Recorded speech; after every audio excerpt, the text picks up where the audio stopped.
Hello friends, welcome back. Today we are going to study about material control steps. Steps के हमने first part कर लिया था, receiving end purchasing. उसके आगे हम पढ़ेंगे सेकंड स्टेप जो है storing of material. What is storing of material? It is a well planned stores. क्या प्लानिंग करनी स्टोर की? ठीक है. A well-planned store department in a company is needed so that it will take care of the storing material. Right? Storing अब हम material की अगर अच्छे से करेंगे तो आगे हमारी वेस्टेजेस कम होगी. ठीक है. नुकसान कम होगा अगर हमारी स्टोरेज ही नहीं ठीक. राइट. तो हम डिफेक्ट्स आएंगे, मटेरियल ख़राब होने के चांसेस ज़्यादा होंगे.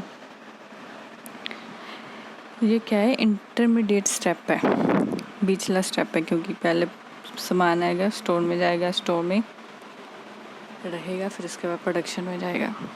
अगर स्टोरिंग सही नहीं रही तो हमारा मटेरियल जो है ख़राब हो जाएगा. ठीक है. इसमें क्या होता है, स्टोर कीपर जो है उसका बहुत ही इम्पोर्टेंट रोल होता है. उसके क्या क्या फंक्शंस हैं पढ़ते हैं. Store keeper is a person who is in charge of the store department.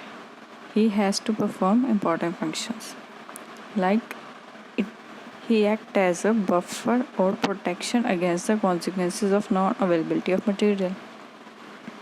Got it? Next step, protection.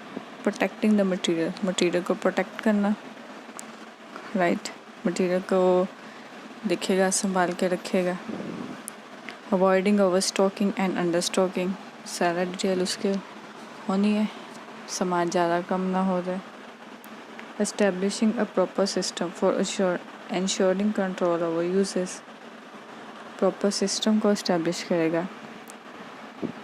Keeping proper record of uses and wastages etcetera. पहले बताया मैंने. Minimising material losses occurring due to mishandling, evaporation, breakage, etc. Next, preparing proper documentation regarding the receipts and issue. Got it? तो आगे चलते हैं. इसके कुछ aspects हैं, फीचर्स हैं स्टोर कंट्रोल के. फर्स्ट है स्टोर लेआउट. स्टोर का स्ट्रक्चर कैसा है, डिज़ाइन कैसा है, अरेंजमेंट कैसी है स्टोर की, वो इसमें देखेंगे.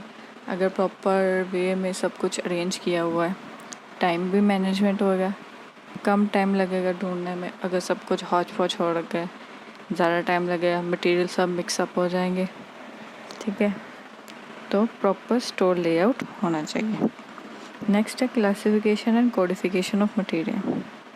मटेरियल जो हम लेकर आ रहे हैं उसकी प्रॉपर क्लासिफिकेशन होनी चाहिए ताकि हमें आगे बेचने में आसानी हो. Right.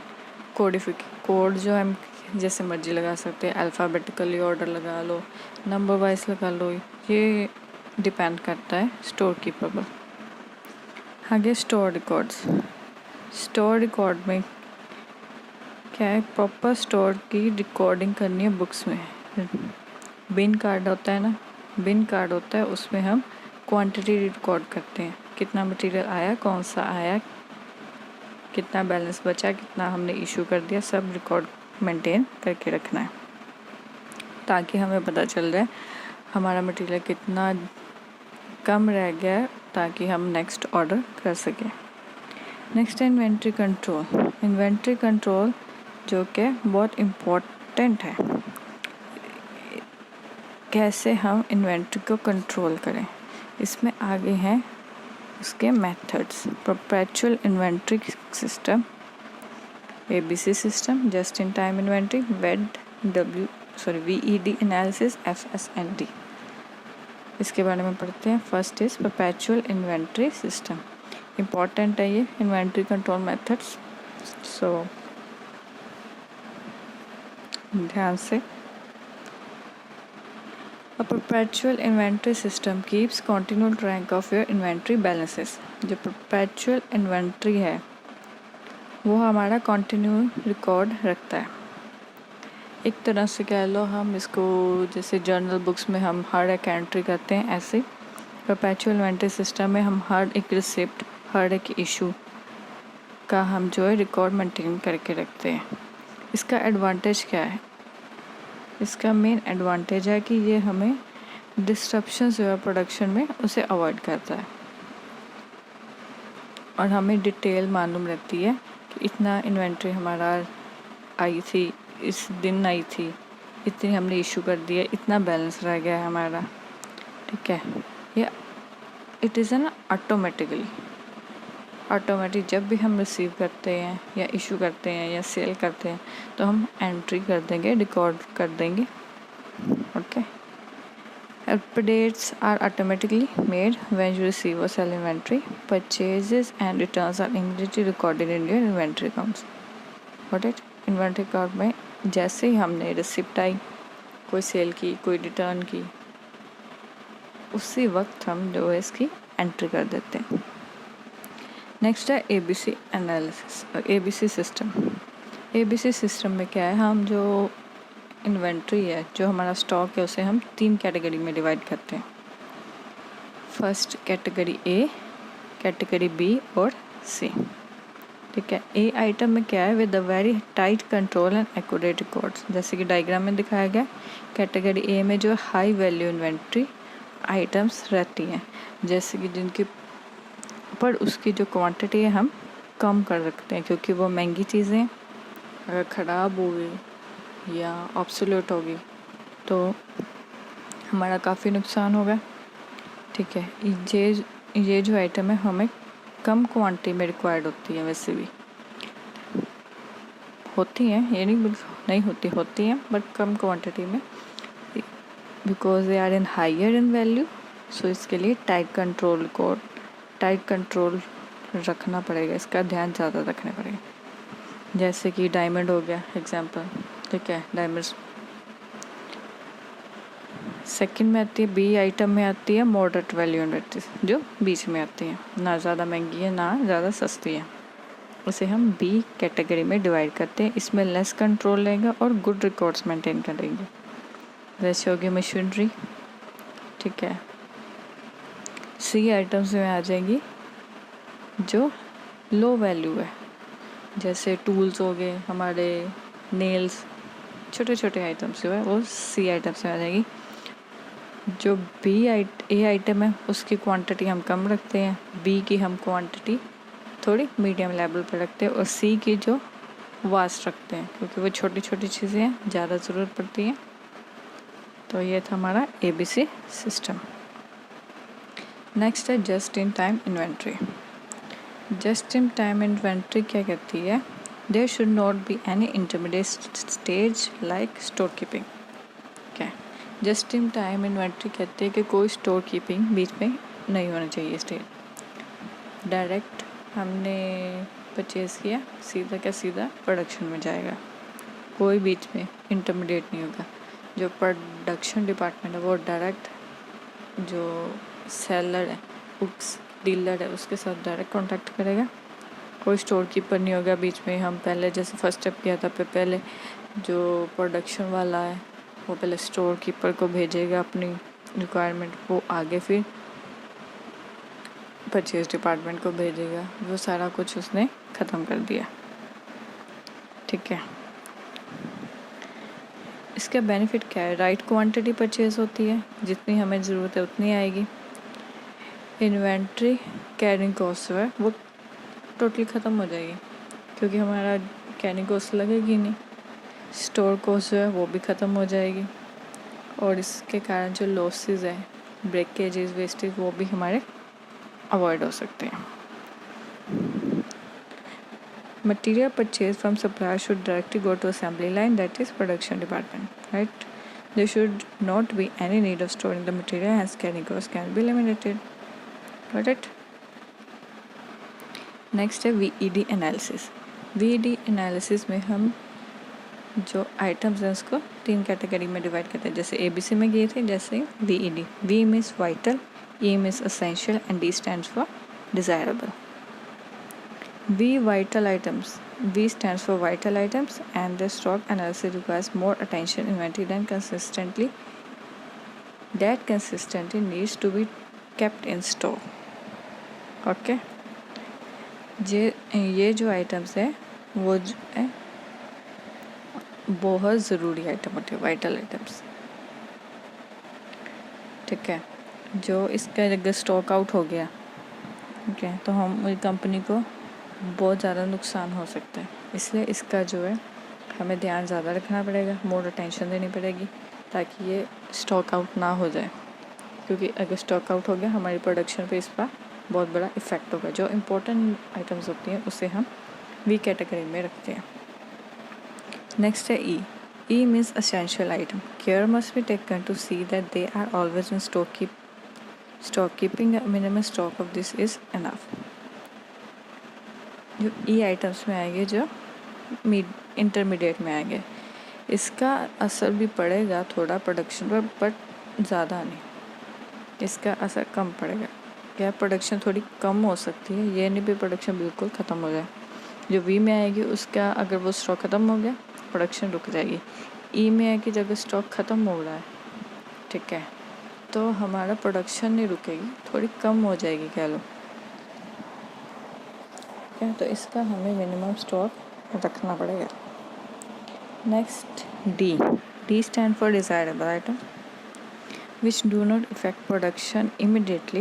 Operations can run with or without this. ठीक है, ये ऑप्शनल है।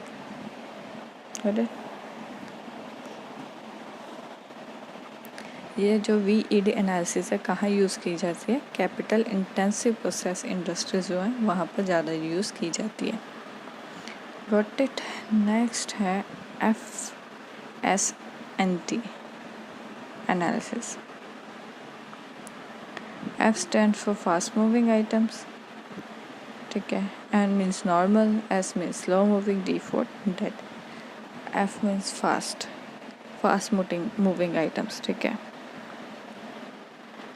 And stock of such item are consumed in a short span of time. जो स्टॉक हमारा जल्दी ख़त्म हो जाता है उसे हम फास्ट मूविंग कैटेगराइज करेंगे। N means normal moving, such are exhausted over a period of time से 1 year। नॉर्मल, जिसका हमारा नॉर्मल रहे। नेक्स्ट है S indicates slow moving item existing stock of which would last for 2 years or so। Next D stands for dead stock which means that there will not be available any further demand for same। D पे हम वो stock रखेंगे जिसकी demand आगे हमें नहीं रहेगी। इसके लिए हमें इसका सबसे गहरा ध्यान रखना पड़ेगा।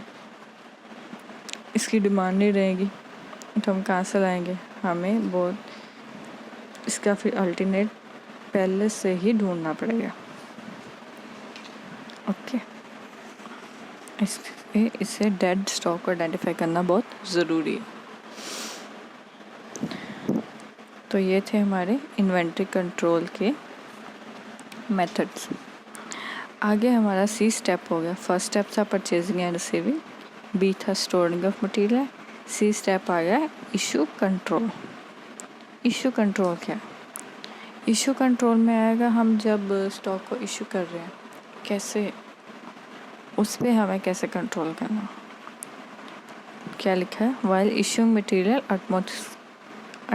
utmost care is needed. No issue can be made without authorization. Authorisation के बिना कोई इशू नहीं होता। फॉर्मेट में दिखा था ना, रिसिप्ट जो मैंने देनी थी वहाँ थोड़े नीचे ऑथराइजेशन के सिग्नेचर होते हैं, तभी इशू होगा। While issuing material, care must be taken that exact quantity as per requirement should be supplied. Right? Okay. Next आ गया एस्पेक्ट्स ऑफ इशू। अब इशू करते वक्त हमें कुछ प्राइसिंग के एस्पेक्ट्स, फीचर्स इशू के, कैसे इशू करना है, कौन से प्राइस पे इशू करना है, ठीक है, वो हमारे कैसे देखते हैं उसके अलग अलग मेथड्स हैं। First one is FIFO, first in first out. इसमें क्या होगा, जो पहला स्टॉक आया, फर्स्ट इन फर्स्ट आउट, जो पहले स्टॉक आया वो पहले जाएगा। करेक्ट। जैसे कि हमने पहले स्टॉक मंगाया था, पहले ए स्टॉक आया, वो आया 10 रुपीज़ का। बाद में बी आया 12 का। सी आया 15 पर। ये पर प्राइस, पर यूनिट प्राइस से कर रहे हैं। ओके। अब फर्स्ट इन फर्स्ट आउट में क्या होगा, ये मान लो हमने फर्स्ट को 11th को मंगाया, ये मंगाया हमने 13th को, ये मंगाया 20 को। अब हम 25th को स्टॉक इशू करना है। ठीक है, 25th डेट को हमने स्टॉक इशू करना है। तो हम कौन से प्राइस पे करेंगे, फर्स्ट इन फर्स्ट आउट में ये वाले प्राइस पे 10 रुपीज़ को फर्स्ट को इशू करेंगे। जो भी हम मटेरियल, ये वाला मटेरियल हम पहले निकालेंगे, फिर उसके बाद ये जाएगा, फिर उसके बाद ये जाएगा। ठीक है, ये फर्स्ट इन फर्स्ट आउट। आगे लास्ट इन फर्स्ट आउट। इसमें क्या है, जैसे पहले ए 10 का था, बी 12 का गया, सी 15, लास्ट इन फर्स्ट आउट। ये जो लास्ट वाला है ये पहले जाएगा, उसके बाद बी जाएगा, उसके बाद ए जाएगा। ठीक है, जो लास्ट वाली आइटम है वो पहले जाएगी। ठीक है, आगे highest in first out, third one है, जो हाईएस्ट प्राइस मटेरियल है वो पहले निकल आएगा। ए 10, बी स्टॉक है 12 का, सी स्टॉक है 15 का।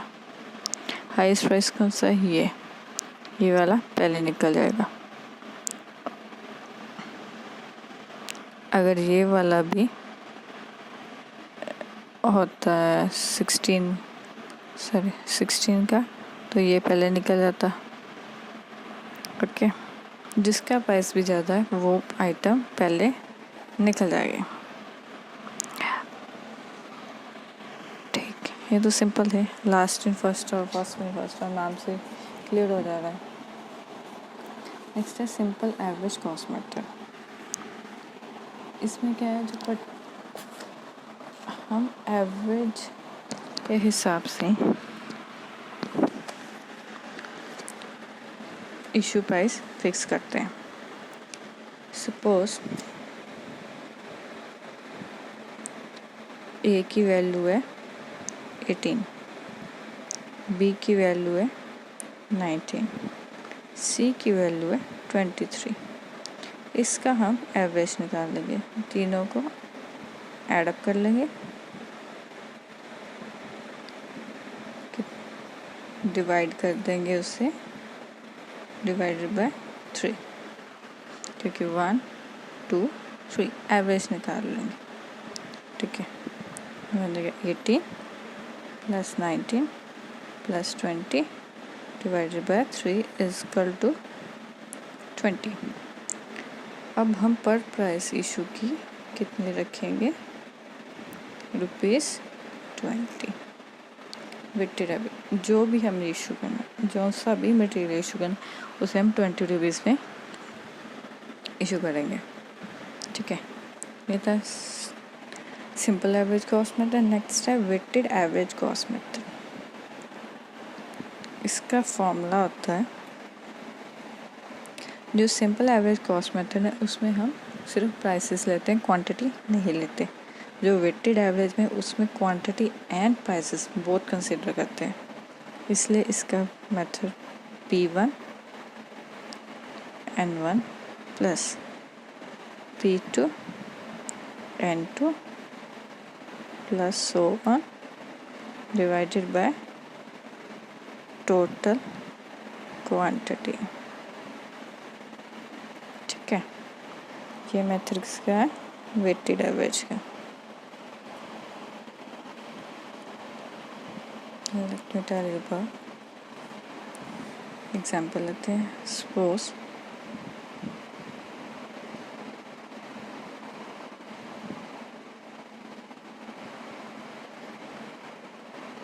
P1 जो है 10 रुपीज़ है.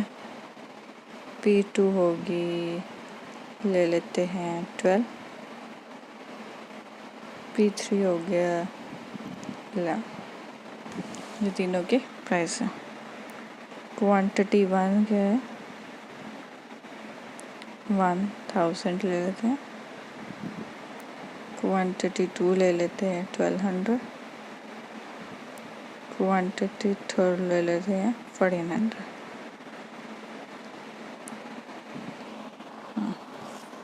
तुम्हारा फॉर्मूला क्या था, P1 and Q1.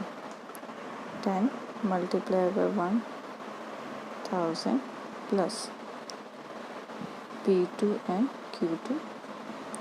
12 multiply by 12,000 so 1200 plus P3 and Q3. 11 multiplied by 1400 total divided by total quantity. This plus this plus this कितना हो गया, 1000 1200 1400 बन गया 3600. इन सब को सॉल्व करके जो भी हमारी वैल्यू होगी it will become 11.05.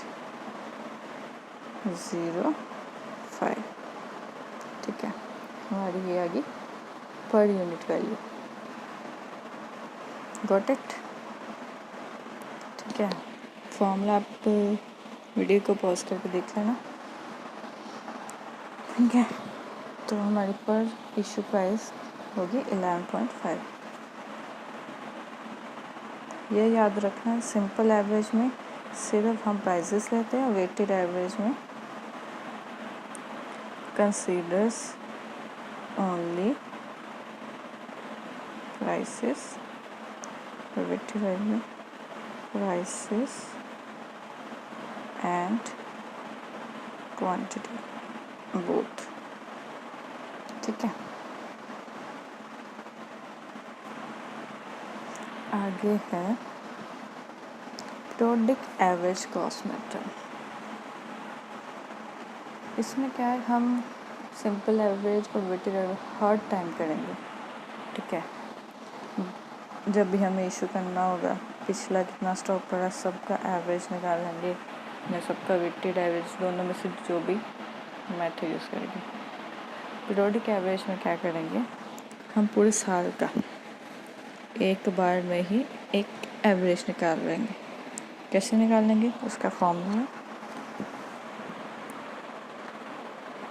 Cost of opening stock plus total cost of all receipts divided by units in opening stock plus total units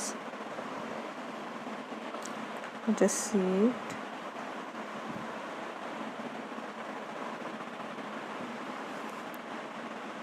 during the year. ठीक है, थोड़ा गंदा हो गया, थोड़ा समझ लेना. Let me try once again. Cost of opening stock plus total receipts divided by units कौन से ओपनिंग स्टॉक के plus total unit received during the year.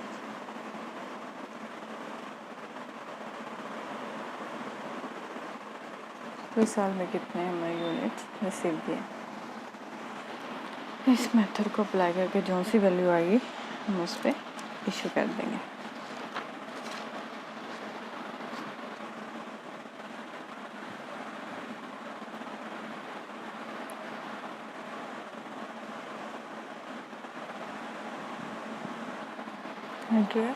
Standard cost method.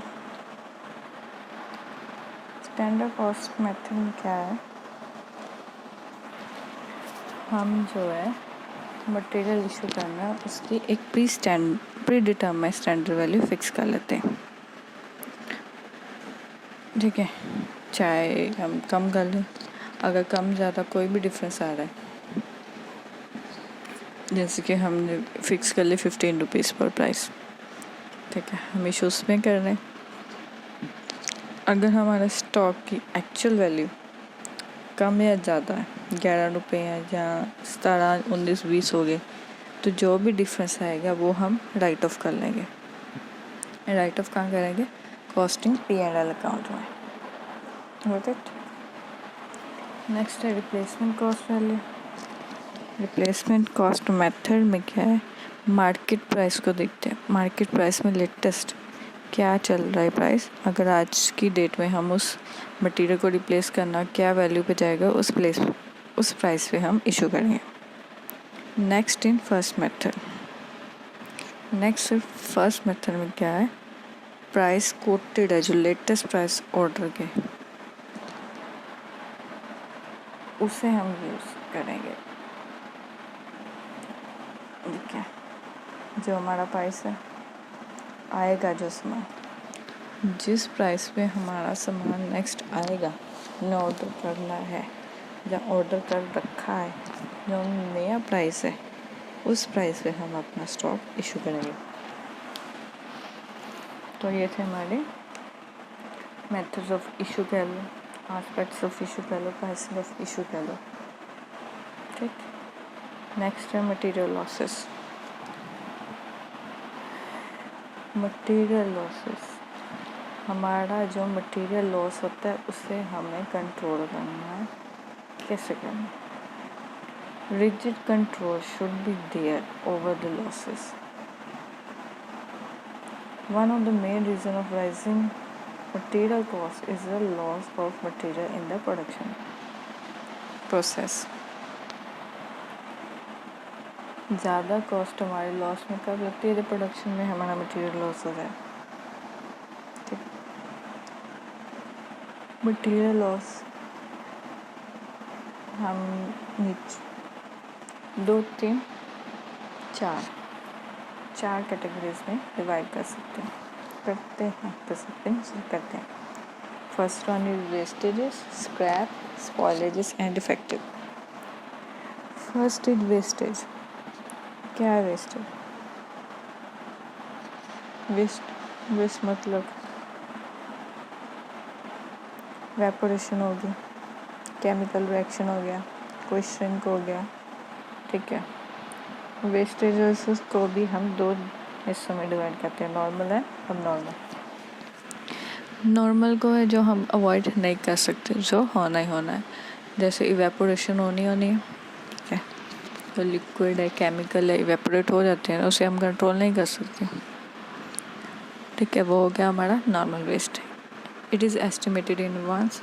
ठीक है, एस्टिमेट हो जाता है एडवांस में and is included in material cost. Okay,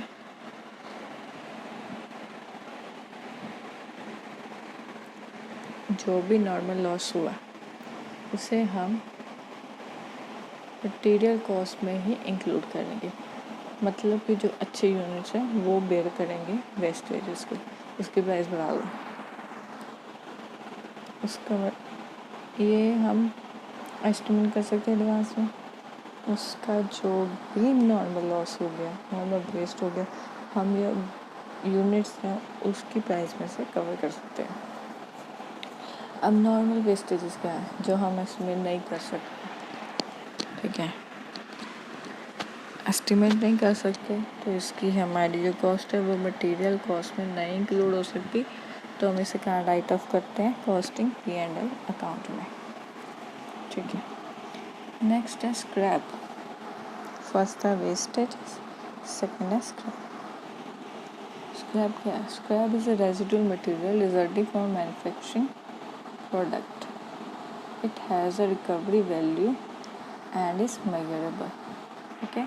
The treatment of scrap in cost accounting is normal as per the following details. कैसे हम recover करेंगे scrap की value? If the value of scrap is negligible, थोड़ी सी बहुत कम, the good unit should bear the cost of scrap and any income collected will be treated as other income. Okay, simple है.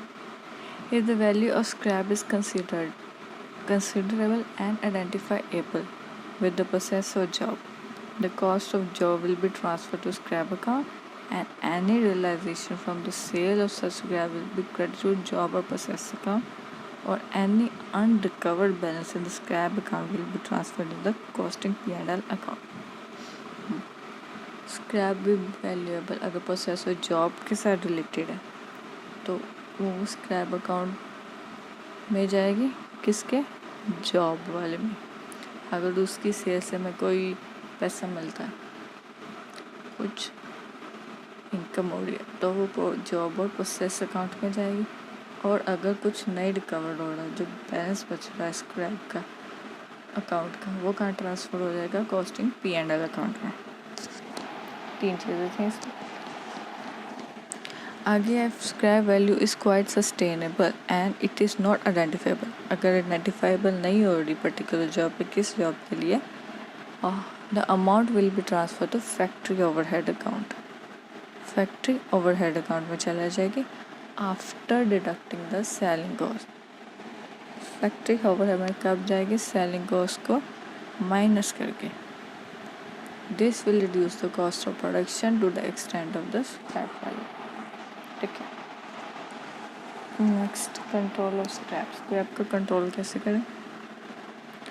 For the control purpose scrap may be divided into following categories: legitimate scrap, administrative scrap, defective scrap. Legitimate scrap. This is predetermined or anticipated in advance due to experience in manufacturing operations. ठीक है. predetermined scrap. Administration scrap. Result from administration decision or change in decision हो गया कोई production का, कोई हमें product line change करनी है या प्रोडक्ट लाइन जो हम कंटिन्यू कर रहे हैं उसे बंद करना है. ठीक है. Defective scrap. This result from poor quality of raw material, negligent handling or material. Defective.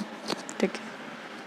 Scrap can be controlled through selection of right type of material, selection of right type of manpower, determination of acceptable limit scrap and reporting the source of waste. Okay. Next is spoilages. Spoilage is the production that fails to meet the quality or dimensional requirement and so much damage in manufacturing operation that they are not capable of rectifying and hence has to withdraw and sold off without further processing. ठीक है. Spoilage कौन सी होगी? जो हम rectify नहीं कर सकते, सही नहीं कर सकते. अगर कर भी सकते हैं तो बहुत ज़्यादा खर्चा आएगा. उसके लिए हम बेटर है उसे सोल्ड कर बेच लो, जो भी मिलेगा चलेगा. If the spoilage is within the limit, अगर लिमिट में है, it is called as normal spoilage. ठीक है. इसे नॉर्मल स्पॉइलेज करें. And anything exceeding this limit is called abnormal spoilage. The accounting treatment for spoilage is as follows. इसे हम कैसे राइट ऑफ करना है? The cost of normal spoilage is spread over the good production by charging either to the specific production or to auto products overhead. ठीक है. जैसे normal waste किया था वैसे cost of abnormal spoilage is charged to costing P&L account, same as wastage statement. Defective are the part of production unit which do not conform to the standard of quality, right? But can be rectified with additional application of material labor and or processing and made it into sellable condition either as the first or second depending on the characteristics of our product. The counter treatment effect with the same like that of spoilages. ठीक है, अगर normal है तो good को units करेंगे, अगर normal नहीं है तो कॉस्मिक भी हैंडल करेगा. ठीक है. लास्ट हमारा स्टेप है inventory turnover ratio. There are several items in the store which are slow moving, which means that they are issued to the production after a long time gap. Slow moving है, धीरे धीरे से production में जाएंगी, धीरे धीरे से आएंगी. ठीक है. Some items are such that they are never issued to production as they have become obsolete or outdated and need to be disposed of. Slow moving है, क्या पता जब हमारे लास्ट स्टॉक बचा है वो हमारा आउटडेटेड होगा, उसकी ज़रूरत पड़े, डिमांड कम होगी. ठीक है, वो हमें ऐसे कैसे दबा जाएगा. For identifying these items, it is necessary to compute the inventory turnover ratio. Inventory turnover ratio enables the management to avoid the capital being locked in such items. ठीक है. Inventory turnover ratio जो हमारी help करेगी management में, capital जो हमारी इसमें lock है, जो पैसा हम इस वे लगा हुआ है उससे हम अवॉइड कर सकें. This ratio indicates the efficiency or inefficiency with which inventories are maintained. ठीक है. इन्वेंट्री टर्नओवर रेशियो का फॉर्मूला क्या है? Cost of material consume divided by cost of average stock held during the year. इसे हम inventory turnover ratio निकाल लेंगे. The cost of average stock here is taken as average of opening and closing. ठीक. अब हम slow moving, non moving और obsolete material को कैसे डिटेक्ट करें. Obsolete materials become useless or obsolete due to change in product, process, design or method of production. Okay. Slow moving material move at a slow rate. In the case of slow moving material as well as non moving material, capital remains blocked, unnecessary and also cost of storing continue to be incurred of this material are kept in a store in excess of requirement. सही है. Capital हमारी block रहेगी, store का भी खर्चा बढ़ रहा है. Management should make proper investigations into slow moving and obsolete material and try to minimize the capital investment in the same. It is necessary to have an efficient management information system which will enable to generate regular reports to examine the situation relating to these stocks so that the non-moving and obsolete stock can be disposed of in time. Got it? तो ये थे हमारे steps of material control. We will meet with the next topic in our next video. कोई भी doubt, कोई और topic के notes चाहिए तो कमेंट ज़रूर कीजिए. लाइक, शेयर एंड सब्सक्राइब जरूर कीजिए. Thanks for watching. Keep supporting.